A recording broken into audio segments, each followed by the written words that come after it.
As the 2019 rainy season gradually winds down, many Nigerians are counting their losses occasioned by flooding that characterized the season. Now, join us as we look at flooding, its mitigation and management of inherent devastation. Have a good evening and welcome to the program. Flooding has been reported in parts of Nigeria since the inception of 2019 rainy season.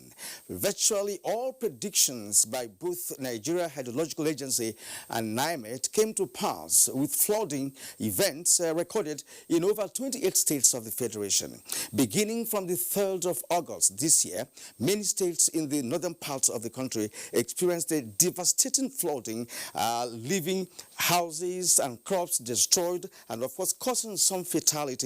Rainstorm and flooding affected parts of Adamawa, including the city of Yola. Also, in early August, heavy rainfall inundated the capital city of Abuja, with further rains worsening the flood situation. Many communities in Niger, Kogi, Borno, Yobe, Jigawa, and others, especially some IDP camps, were affected, and the victims needing special humanitarian services. Down south, the story remained the same. Lagos, Anambra, Oyo, Ogun, Imo, Delta, Abia, and many other southern states experienced volumes of rains and associated flooding, increasing vulnerabilities in the areas affected. Majority of victims of this year's flooding are said to require emergency shelters and household supplies such as water, hygiene kits, food items, and bathing facilities. Observers say there is the need for interagency collaboration and prompt response to these flood victims who, according to reports, are already receiving attention. Now, how much of this attention is impacting the victims, and how has the National Emergency Management Agency been handling these very huge and complex rescue and management operations required to fully assist the victims? Our guest today is the Director General of NEMA, Mustafa Mehaja. My name is Kieran Umeayo. Thank you for tuning in to the program. This is Weekend File. We now begin with the news.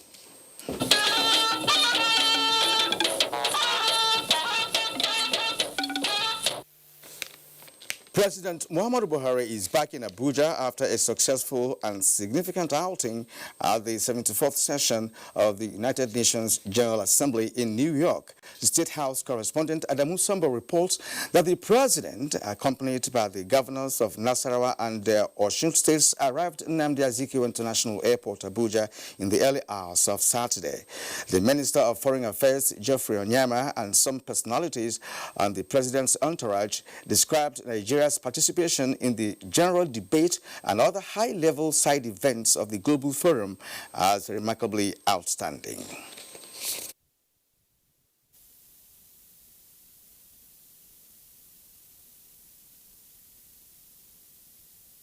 It's a source of great pride, to everybody.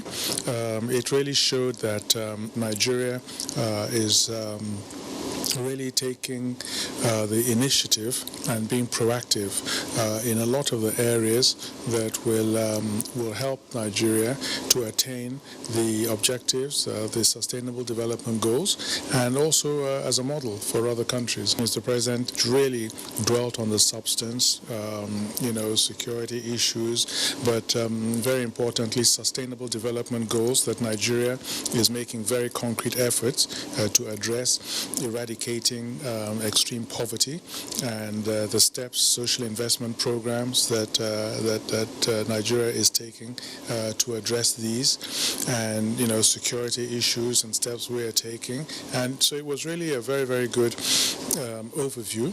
I have with a few people that I've met, is quite instructive. For instance, the issue of the SDG, the 17 goals of the SDG, once one start to address those goals, that is the way to actually ensure that you have opportunity of bringing some development to the people generally. There must be collective action in respect of poverty eradication.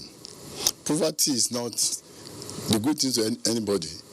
Poverty breeds war. When people have things to eat, when they live a normal life, they're not likely to be involved in crime. The situation we find ourselves in Nasarawa is similar to one of the issues discussed during the SDG presentation. We are fighting security challenge by going to the root cause of the security in the first place.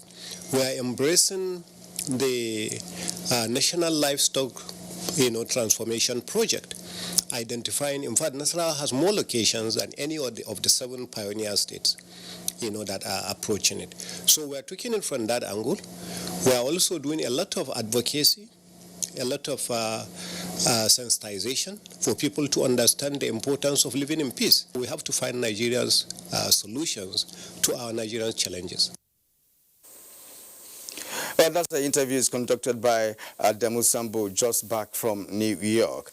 Nigerian governors are committing to broadening their implementation of the Sustainable Development Goals, SDGs, as well as the Paris Agreement on climate change as part of the drive towards improving the living standards of citizens in the country, particularly at the grassroots. At a roundtable discussion on the role of subnational governments in achieving the SDGs and the Paris Agreement on climate change held on the sidelines of the 74th General Assembly in New York, the governor said they understand clearly the challenge of implementing these crucial programs, but will not shy away from looking for solutions within and outside the country to ensure that the programs are fully implemented.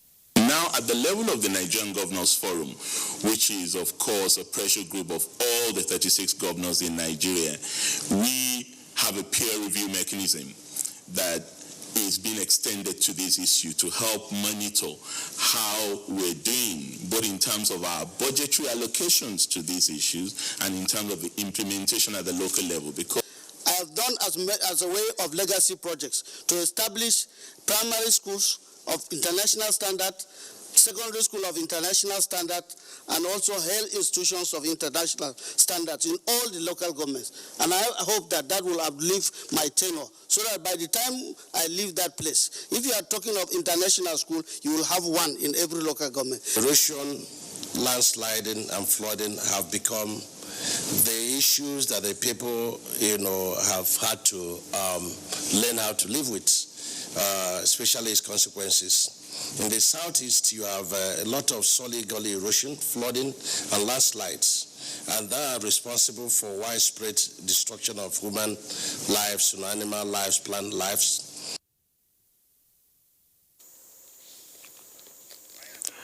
As part of a commitment to accelerate the pace of development in Imo State, Governor Emeka Ihedioha held a strategic business meeting with officials of the United Nations Development Program, UNDP, in New York.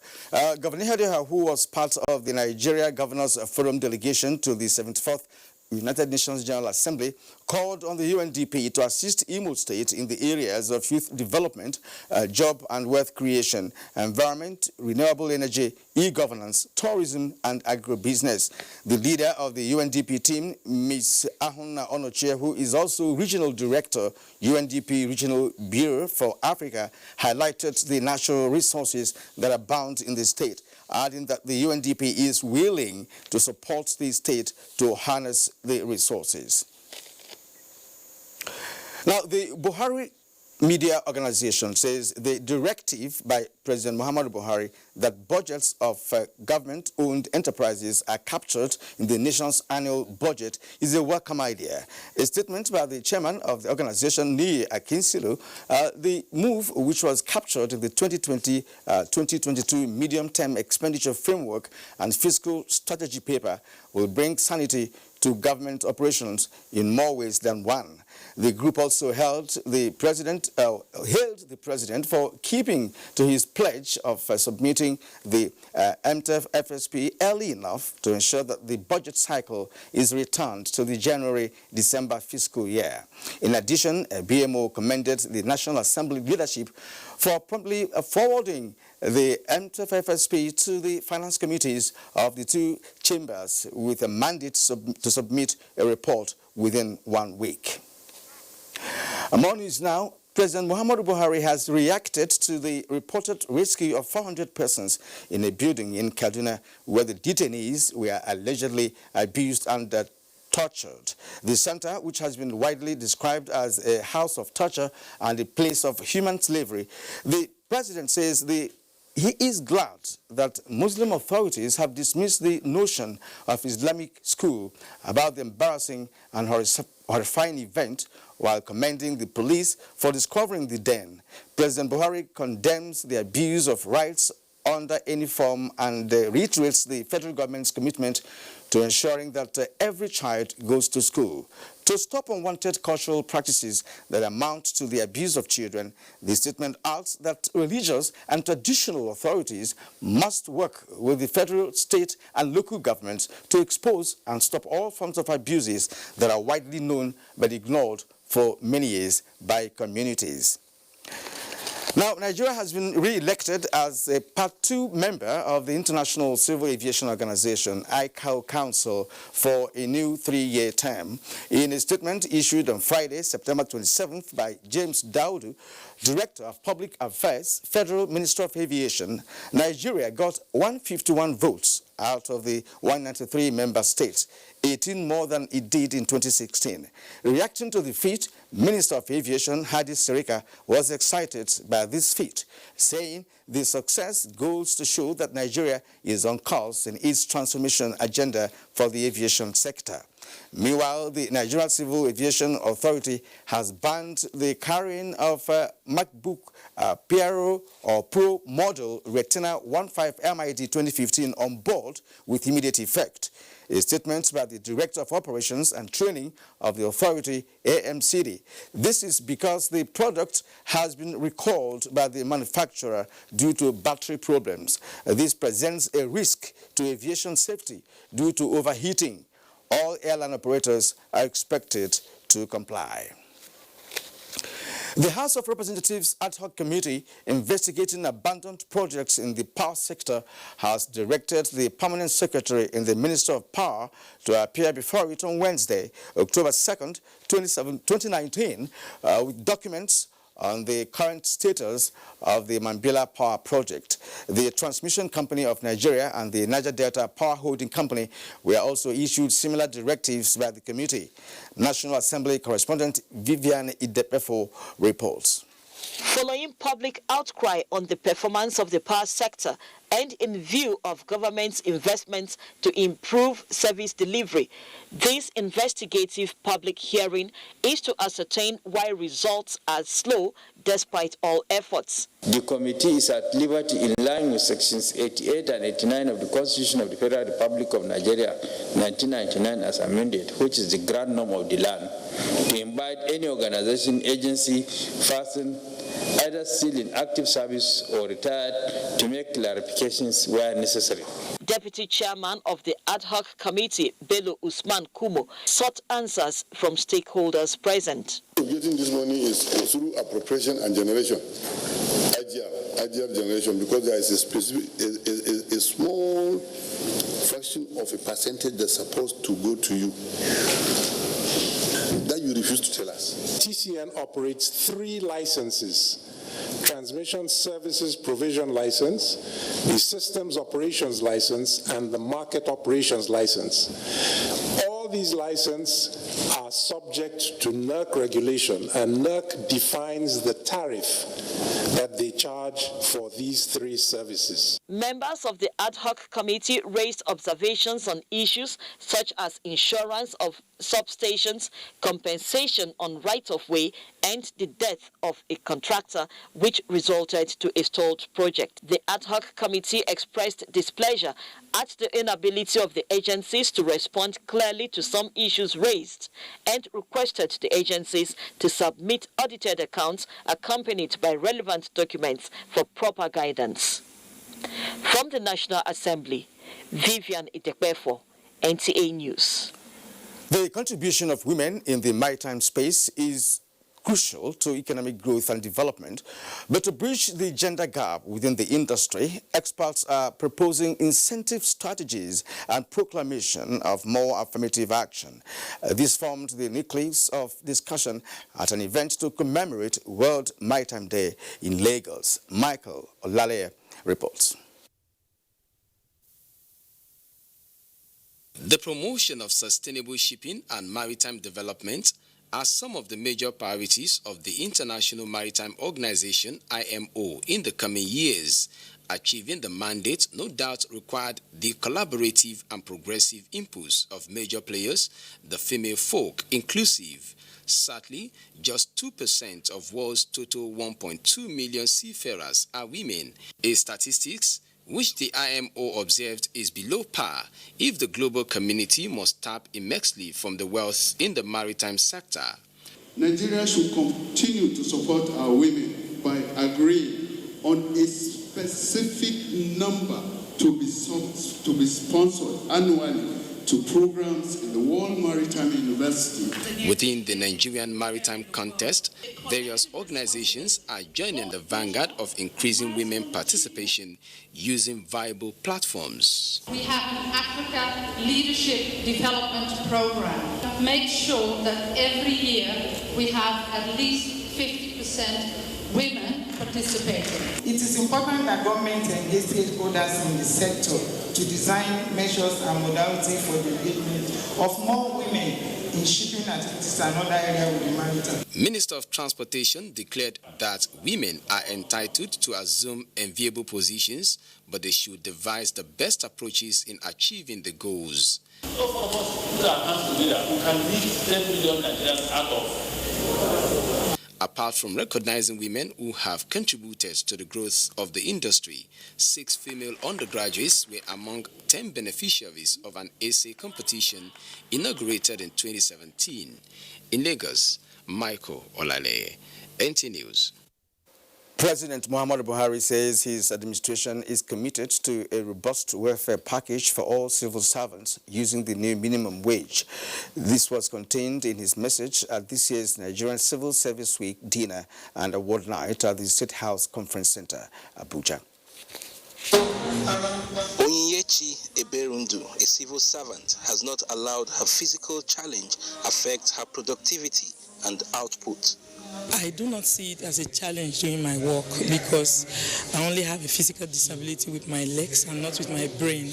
She proudly joins scores of other civil servants on the honors list for the Presidential Merit Award and special commendation by the head of the Civil Service of the Federation for hard work and integrity in the civil service.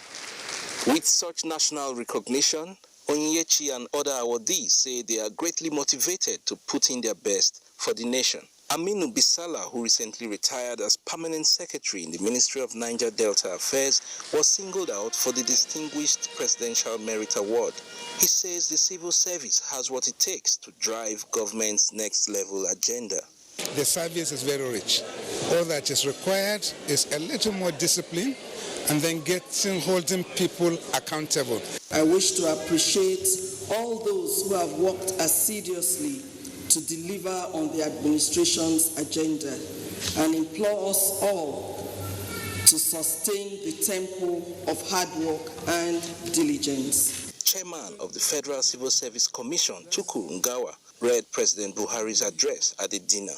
I also wish to reiterate the unflinching commitment of the administration to provide robust welfare for all civil servants, as aptly demonstrated by the recent Minimum Wage Act and the recent directives to the Honorable Minister of Labour to expedite action on the consequential adjustment negotiations on minimum wage. The civil service remains the machinery through which all policies and programs of government are implemented. From the conference center, Presidential Villa, Abuja, Mitaire Ikben, NTA News. Retelling the Nigerian story is the focus of a documentary festival on show this week to commemorate Nigeria at 59. Fisayo Gunfuyi reports that the event featured an array of new talent in short films and documentaries. My name is Jesse, and this is my community. They are interpretations of a Nigeria they desire. Young documentary producers converged on Abuja to air their artistic impressions of the nation at 59. It is a unique concept, different styles and different focus. fueled by the artistic enthusiasm of young Nigerians determined to give a second view, a positive view of their homeland, while at the same time not glossing over the challenges. With guiding themes on unity in diversity and health coverage for all, the event, which is the brainchild of the African International Documentary Festival Foundation, showcased the vision of the Nigerian youth in film.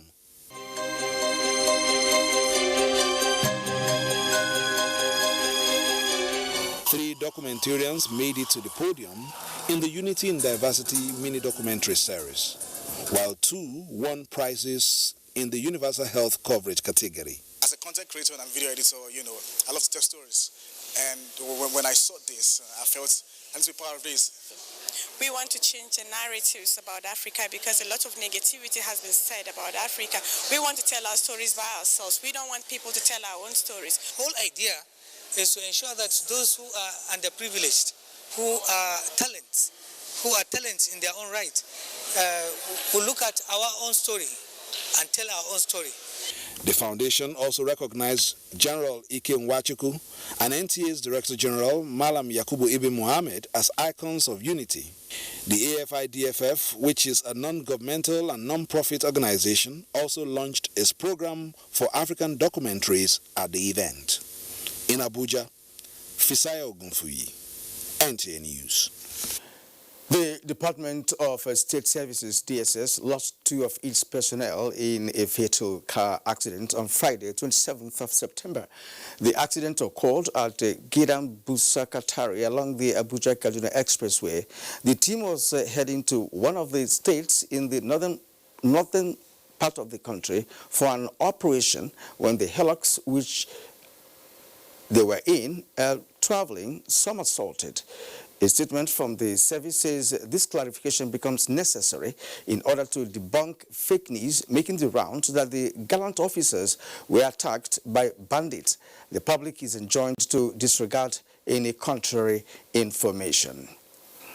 You are watching Weekend File on the network service of the NTA. Our focus is the 2019 flooding in Nigeria and the efforts of government to mitigate as well as provide for the victims. Correspondence report is on from this break. Stay with us. The public is hereby invited to the 59th Independence Day Interdenominational Church service as follows. Special guest of honor, His Excellency Yemi Osinbajo, Vice President, Federal Republic of Nigeria, ministering. Reverend Dr. Daniel Y.C. Mbaya, General Secretary, EYN. Theme, Peaceful Coexistence for National Growth and Development. Date, 29th September 2019. Time, 3 p.m. Venue, National Christian Center, opposite CBN, Central Business District, Abuja. All are cordially invited. Boss Mustafa, Chairman, 59th Independence Day Celebration Planning Committee, Secretary to the Government of the Federation, Announcer. Welcome to Adeleke University, a faith-based learning institution located in the serene and historic town of Ide, Osun State, Nigeria, running on the well-thought vision of its founding fathers to improve lives and society. The institution offers affordable and quality education. We are currently offering admission into our faculties of science, engineering, law, and art. We are also offering entry into the Faculty of Basic Medical Sciences and the Faculty of Business and Social Science. Our College of Postgraduate Studies offers you the chance to earn your master's and doctorate's degree in over 30 disciplines. For more inquiries, please visit www.adelikeuniversity.edu.ng. You can also call 0806-820-2021. Adeleke University. Education, excellence, character. Bismillahirrahmanirrahim. Members of the Central Planning and Fundraising Committees, under the leadership of Mahmoud Yaya Ali Ahmad, Air Marshal Alamin Dagash, General Muhammad Ali Yoguso, Malang Ismail Isa Funtuai, Architect Ibrahim Bulu, Honorable Gali Umar Naabba, Professor Ishaq Oloyedi, and Professor Sani Abubakar Lugga, Wazirin Kasana, invite the Muslim Ummah to the fundraising occasion for the construction of Sheikh Sharif Ibrahim Saleh Islamic Center. Chief Launcher Abdul Samad Ishaq Arabi For companies, chairman of the occasion, His Eminence Dr. Saad Abubakar III, Sultan of Sokoto, special guest of honor, President Muhammadu Buhari, Commander-in-Chief of the Armed Forces, Federal Republic of Nigeria. Date 29 September 2019. Time 9:30 in the morning. Venue International Conference Center, Abuja. You can send your donation through Jaiz Bank. Account number 000-489-8267. Announcer, Planning Committee. The 59th Independence Planning Committee wishes to inform all invited guests to the 2019 anniversary dinner and gala night to be held at the Conference Center of the State House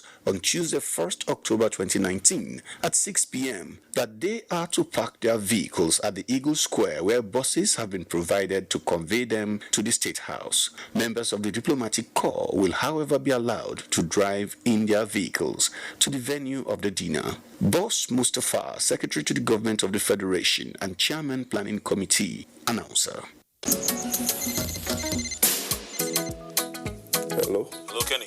You feel make 10 tops by this time next week? Sharp. Yes, sir. Yes, sir, but... Talk later. You don't get money now. Hurry up!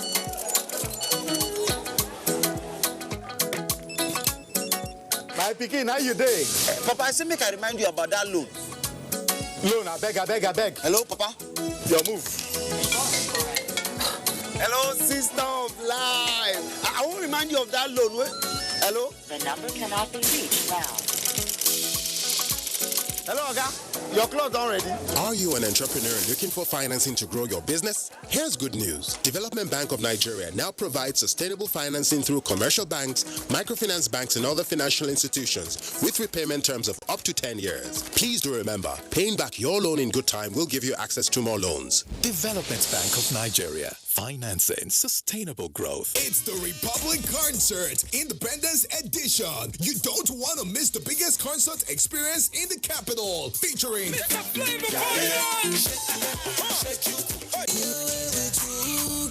Boy, Psycho YP, I just wanna be like you. And more. Toast to Nigeria, because we're lighting up the skies with fireworks as we count down to independence. Dance Battle Finale happening on the 30th of September at Millennium Park, the Republic, powered by OSGN. Brought to you by EdgeMax and Sosa.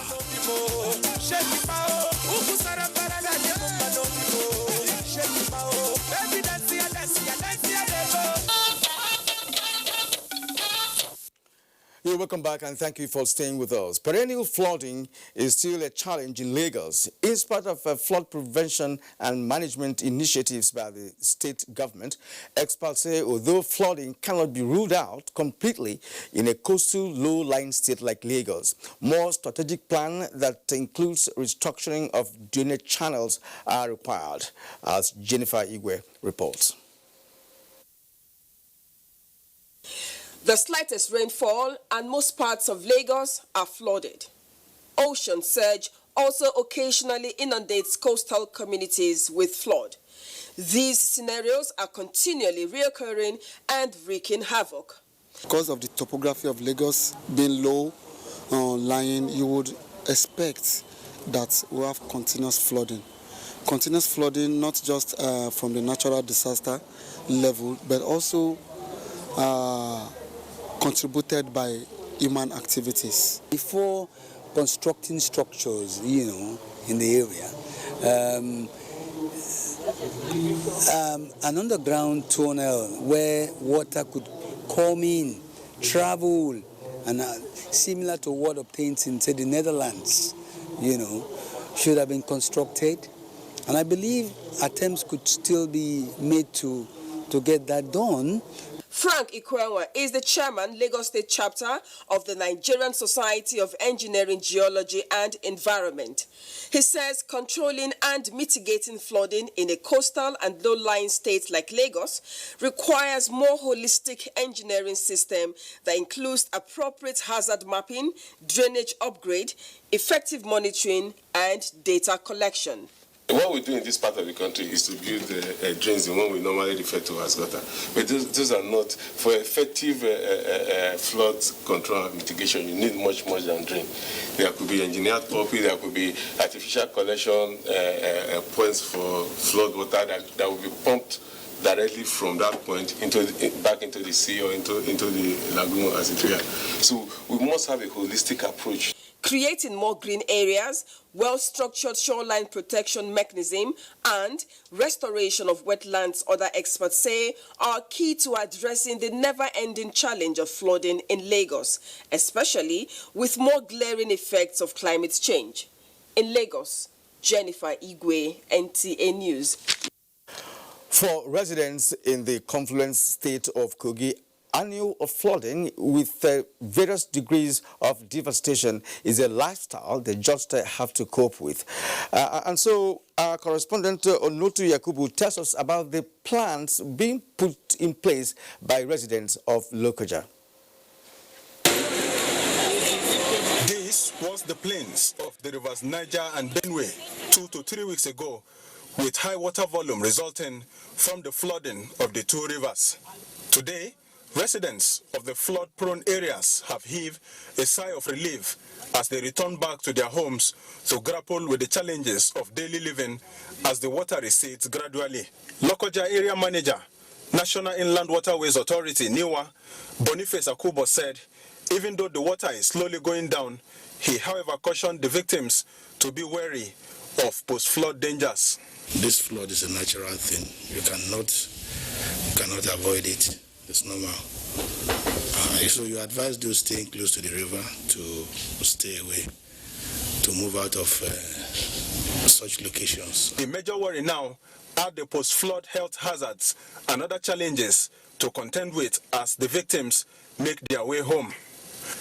Angulu Atodo, who is one of such returnees, says, apart from sweeping and mopping the house, he has also taken other precautionary measures against reptiles and aquatic animals who may be lurking around the household.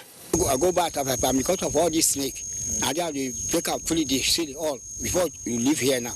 What measures have you taken to make this place happy? Nothing, no. I don't even have money. I've spent a lot, so I don't have anything. It was washed with water. Just water. Any other thing? No. Disaster managers, nonetheless, advised victims to be wary of food, health, and water impurities as they return home, as well as manage their environment with adequate sanitation. From Lokoja, Onotu Yakubu, NTA News. Residents of more than 300 homes are displaced in Yobe State by the inundating flood. Mustafa Yusuf Musa, however, reports that the government is not resting on its laurels. In Jerusalem town in Fune local government area of Yobe State, situated at 5 kilometers away from Damaturu, the state capital, has been experiencing flood disasters year in year out since 1976. This year's flood was triggered by early morning heavy downpour in the town, which according to the State Emergency Management Agency, destroyed more than 300 houses and submerged the market. During a sympathy visit to the people and emir of Ngalzarma, the State Deputy Governor Idi Berde Gubana recalled that this is a perennial problem requiring multifaceted approach. The only solution is for people in Ngalzarma to get a place outside this place to get us away from this flood. And secondly, immediately, His Excellency, the head of the police directed that we should go immediately and see and assess the situation, and then direct the SEMA DG to immediately give the full cushion materials. As of now, you have seen how it appears. People are running away from their lives, so you cannot be able to even get away from your foodstuff and other things. 2 weeks into the month of August, Yobe State has recorded 3 major incidences of flood disasters in Galda in Fika local government, Patiskum in Patiskum local government, and Galzerma in Fune local government area. In Damaturu, I am Mustafa Yusuf Musa, NTA News. Now, increase in the rise of water level comes with increase in destruction of property in Delta State. In such painful sight, Austin Edemolu reports that the government is left with the options of sensitizing the citizens and relocating them to artificial and higher grounds. Delta State has had its share of devastating floods as experienced in 2012 and 2018. The inhabitants of the affected communities are becoming apprehensive. If they can help us, everybody is ready to come out.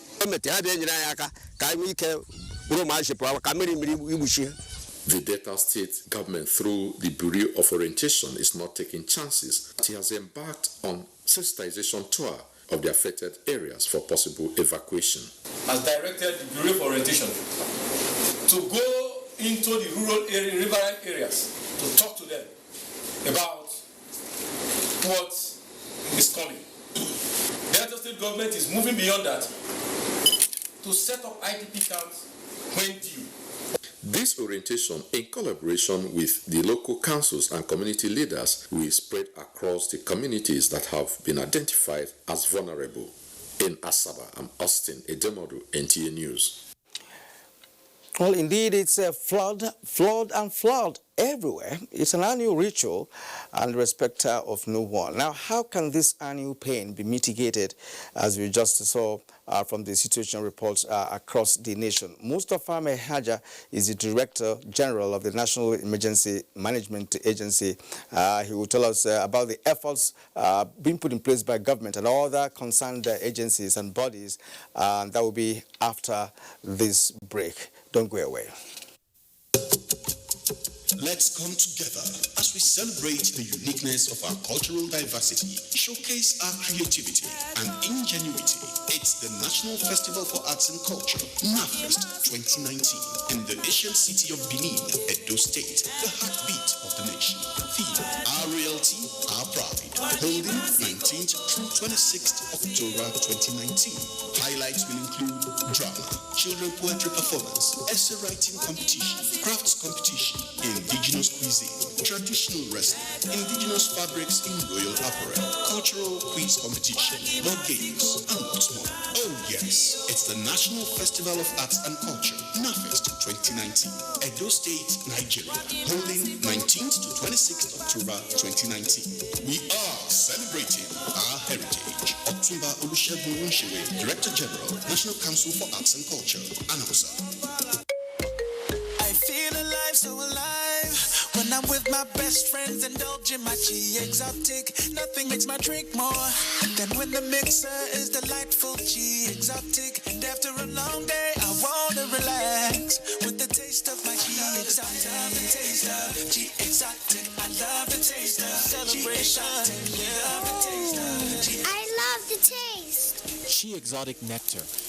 I love the taste. Hey, you! And are you how they talk to?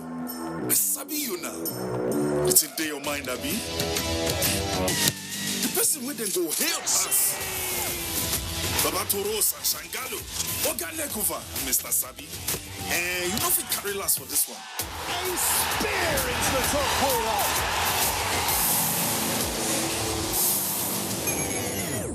We sabi say Peking will crawl before in waka. So don't look, no help anybody. No dolly, no. So go for it. Go for football. Go for Osirio on La Liga Martins live. Go for Go TV Max. He's sending me this type of letter.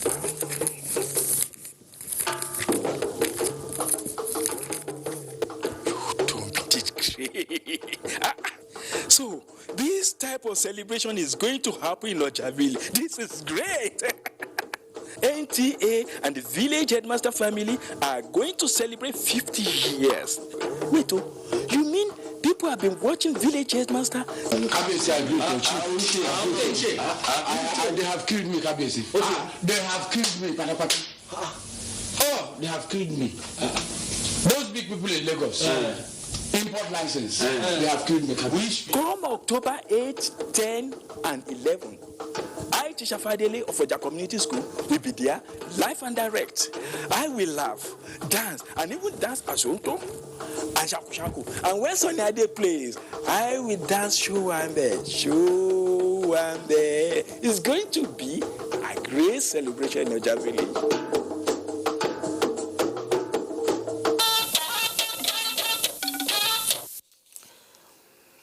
You're welcome back. And now with me is Mustafa Mehaja, who's the Director General of the National Emergency Management Agency. Good evening and welcome to Weekend File. Thank you. Yes, we've been meeting here from time to time since the rainy season started. We are in September at the moment, and there seems to be more devastation by floods in many parts of the country, unlike what the nation witnessed in the month of August. Now, from the NEMA point of view, do you have any information which you'd like to share with the public as to the current flood situation in Nigeria at the moment? Well, most importantly, flooding is a monster. It's a situation where a good number of people are being displaced, properties are being lost. So what I can share with Nigerians are mainly that we should adhere to advice by the professionals, agencies who are responsible for this. Secondly, we should desist from doing anything that will cause havoc in the future. But the fact is, rain is really season, is going away. Devastation that has occurred to about 25 states in the case of rain, whereas other disasters that happen like windstorm, rainstorms, made the whole number of states to about 29, including Abuja.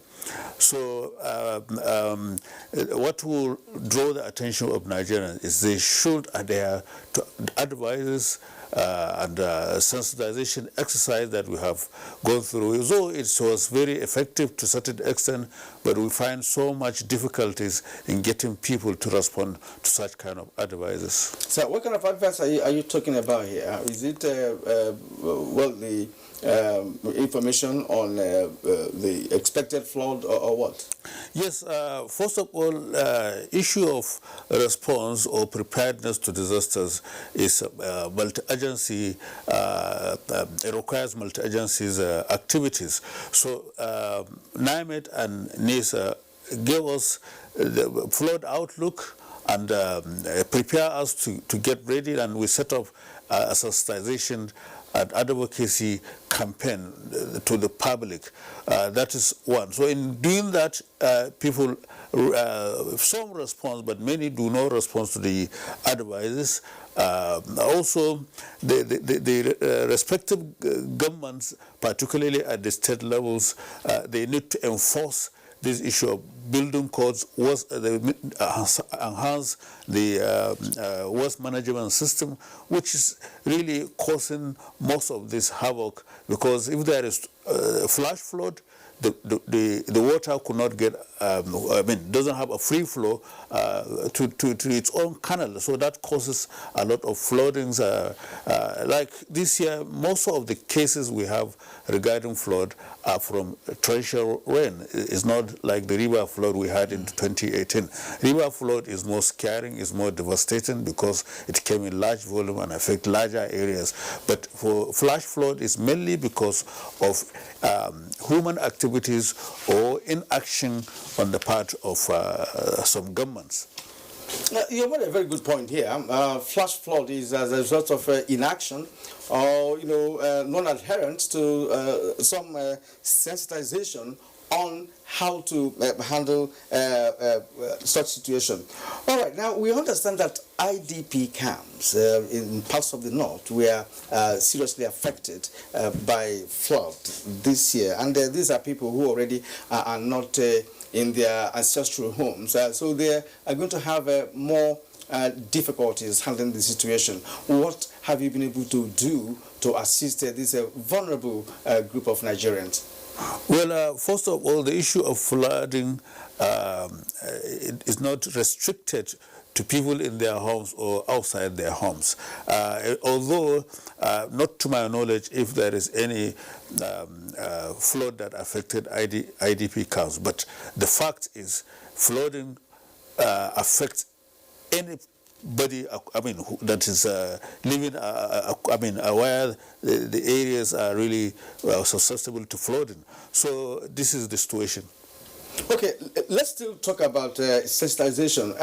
You rightly pointed out the fact that the Nigerian Hydrological Agency and, of course, NEMA, they came up in good time to alert Nigerians on what we should expect between August, September, and part of October. Does it worry you that some subnational government and concerned agencies did not do much in terms of mitigation, in terms of ensuring that persons who are living in areas that are susceptible to flooding move away from where they are located? Well, in reality, the issue is not about lack of sensitization or enlightenment. I think there was adequate sensitization and advocacy. There was, within the stakeholders, we held so many workshops to assess the preparedness of these agencies. It was okay, but the fact is, it's a natural phenomena. It always comes as a disaster. I mean, so the magnitude is so much such that even no matter the best plans you have, you might have some flashback out of what's happened. This is what really happened. Of course, I agree with you, some of the state governments in terms of mitigation aspect regarding clearing of the canals, dumping of refuse, building at floodplains and other inactivity on the part of governments exists. But the reality, actions taken so far after the enlightenment, or rather the information released by NIMED and NISA, it was, we moved in and it was very good. People responded adequately, but to some who could not respond, obviously there is not much you can do other than maybe enforcement. And enforcement in the political system, particularly on the part of the state government, is usually difficult for them. All right, now let's talk about what you do as DG of NEMA. Because when such a disaster occurs, of course, all eyes will be focusing on NEMA. What have you been able to do? In other climes, we understand that even the military are usually drafted to assist in such situations. So how much of collaboration are also getting from bodies or agencies to ensure that those victims are actually assisted? Well, first of all, you are talking of the aspect of disaster management that is purely response.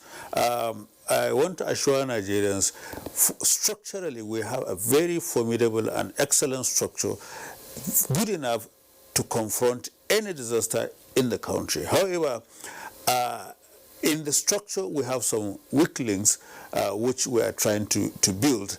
The same as in most of the states are not, the capacity is not as required. So we have been working together, trying to do all we can to ensure that we build their capacity to respond to disaster.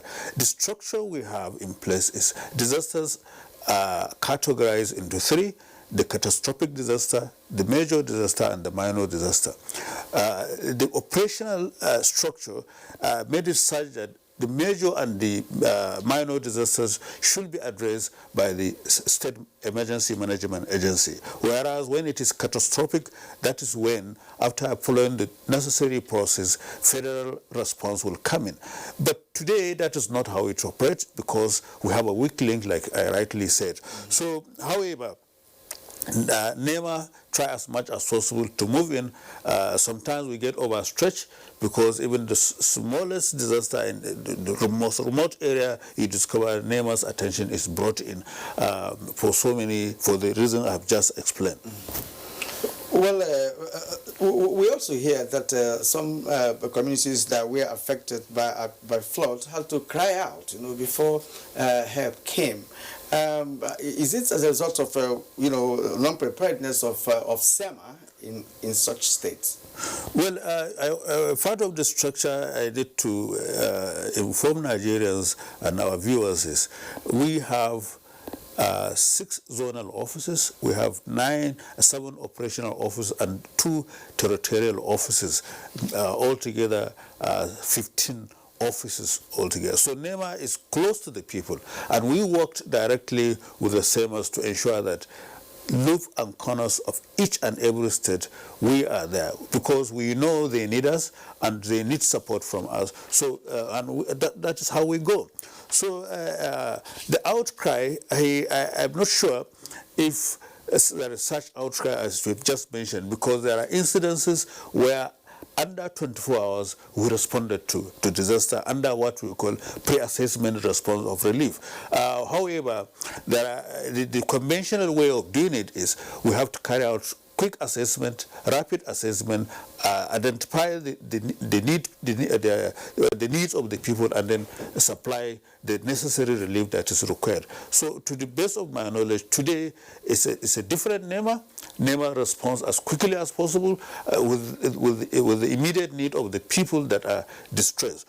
So far, we have about 130,934 people that are really affected this year as a result of this flood. Across the nation? Across the country. Across the country. Are there any group of people needing relief materials at the moment? Out of the 25 states I have just mentioned, we have responded to 19 states, and the remaining 6 states are in the stages of receiving our response. How long will it take to do that? Usually within 24 hours, 48 hours, sometimes maximum of 1 week. Yes, it's possible. It depends on the magnitude of the disaster. Just in one word or two, what is the specific role of SEMA here? Because after all said and done, SEMA still requires NEMA to come in for assistance. Can they start the response before NEMA comes in? Well, so there are some states that are well prepared. I always give the example of Lagos, but most of the states, I must confess, they are with us. We try to catalyze their activities and support them to see so that people are not left unattended. All right.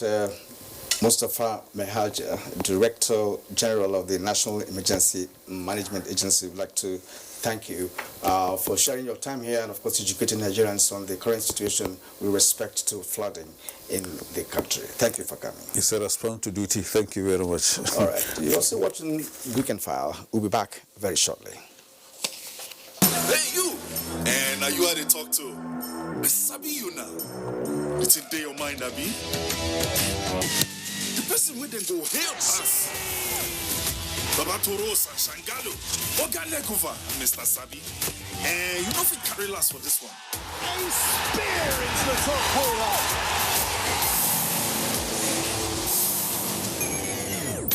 We Sabi say Peking will crawl before in waka. So don't look, no help anybody. No dolly, no. So go for it. Go for football. Go for all Syria on the Liga Marches live. Go for Go TV Max.